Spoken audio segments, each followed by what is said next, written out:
বর্ষাকালে গোলাপ গাছ ভালো রাখতে কি কি করবেন আর কোন কোন বিষয়ে সতর্ক থাকবেন চলুন জেনে নেওয়া যাক আজকের ছোট্ট একটি ভিডিও থেকে। শুরুতেই বলবো এই রকম টিপসমূলক ভিডিও প্রতিনিয়ত পেতে চ্যানেলটিকে সাবস্ক্রাইব করে সঙ্গে থাকবেন। দেখুন, বর্ষাকালীন সময়ে ভালো মানের গোলাপ গাছ তৈরি করতে যে 10টি বিষয়ে আমাদের গুরুত্ব দিতে হবে। নাম্বার 1, বর্ষাকালীন সময় গাছে যত ফুল বা ফুলের কুড়ি আসবে সব কেটে পরিষ্কার করে রাখতে হবে। কোনোভাবেই গাছ থেকে ফুল নেওয়া যাবে না, কারণ গাছের ফুল প্রস্ফুটিত হতে যে পরিমাণ শক্তি ব্যয় হবে সেই শক্তিকে গাছে ধরে রাখতে পারলে বর্ষাকালীন আবহাওয়ায় অনেক বেশি পরিমাণে নতুন নতুন ব্রাঞ্চ এবং বেসাল শুট পাওয়া যাবে।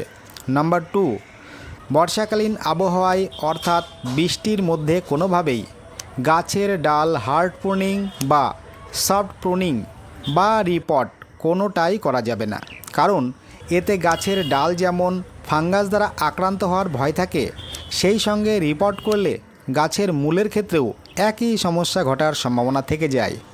নাম্বার 3, মিডিয়াতে খাবার হিসাবে বর্ষাকালীন সময়ে মাসে একদিন মিক্সড খাবার দেওয়া যেতে পারে।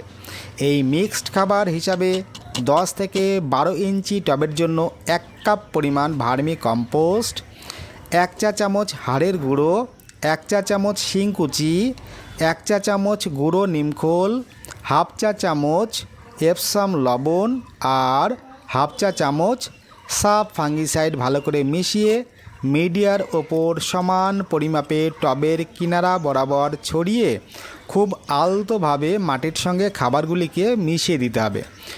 কখনো মাটিতে ডিপ করে খোঁড়া বা আঘাত করে বর্ষাকালীন সময়ের জন্য খাবার না দেওয়াটা বুদ্ধিমানের কাজ।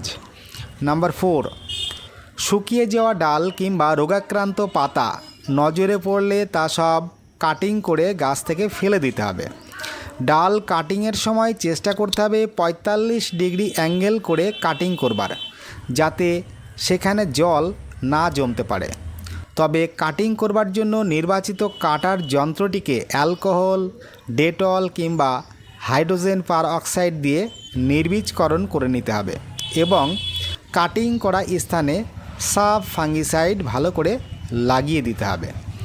নাম্বার 5, বর্ষাকালীন আবহাওয়ায় মাটিতে অতিরিক্ত পরিমাণে আগাছা তৈরি হয়, যা বেশি মাত্রায় হয়ে গেলে গাছের জন্য রোগবালাই ডেকে আনে, এমনকি মাটির পুষ্টিগত গুণ সব খেয়ে নষ্ট করে দেয়। তাই আগাছা পরিষ্কার পরিচ্ছন্ন রাখার চেষ্টা করতে হবে।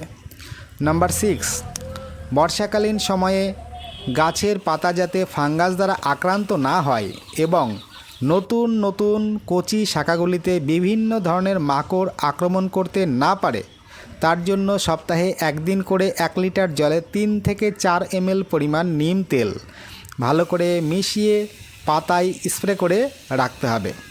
মাসে 2 থেকে 3 দিন 1 লিটার জলে 2 গ্রাম অনুপাতে যে কোনো একটি কন্ট্যাক্ট ফাঙ্গিসাইড ভালো করে মিশিয়ে পাতায় স্প্রে করে দিতে হবে। এছাড়াও যে কোনো একটি কীটনাশক 1 লিটার জলে 1 ml পরিমাণ মিশিয়ে প্রয়োজন বুঝে মাসে 2 থেকে 3 দিন পাতায় স্প্রে করে দিতে হবে।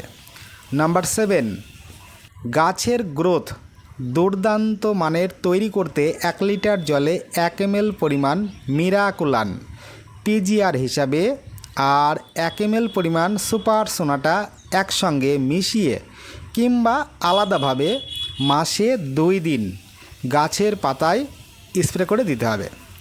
তবে কীটনাশক হিসেবেও সুপার সোনাটা ব্যবহার করে রাখতে পারেন।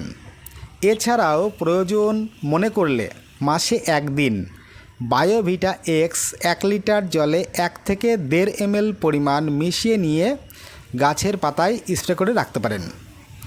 নাম্বার 8, মিডিয়াতে যদি কোনো কিছু দ্বারা মালচিং করা থাকে, এই বর্ষাকালীন আবহাওয়ায় সেই সমস্ত মালচিং করা উপাদানগুলি মিডিয়া থেকে সরিয়ে দিতে হবে।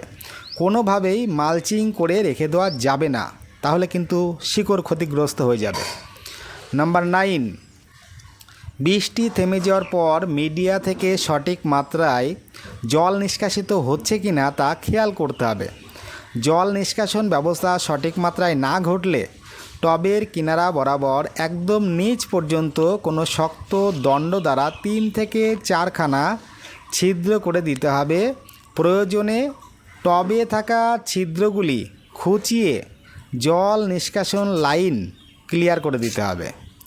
নাম্বার 10, বর্ষাকালীন সময়ে টবগুলিকে একটু উঁচুতে রাখবার জন্য কোনো রেক বা ট্রেতে রেখে দেওয়ার ব্যবস্থা করতে হবে। এতে জল নিষ্কাশনী ব্যবস্থা ভালো মানের থাকবে।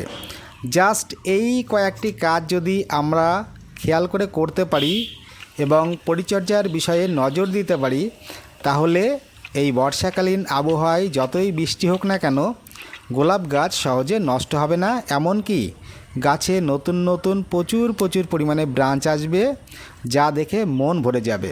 এই রকম তথ্য আরও পেতে অবশ্যই সঙ্গে থাকুন। তবে হ্যাঁ, ভিডিওটি লাইক এবং শেয়ার করতে একদম ভুলবেন না। তাহলে পরের ভিডিওতে আবার দেখা হচ্ছে। নমস্কার।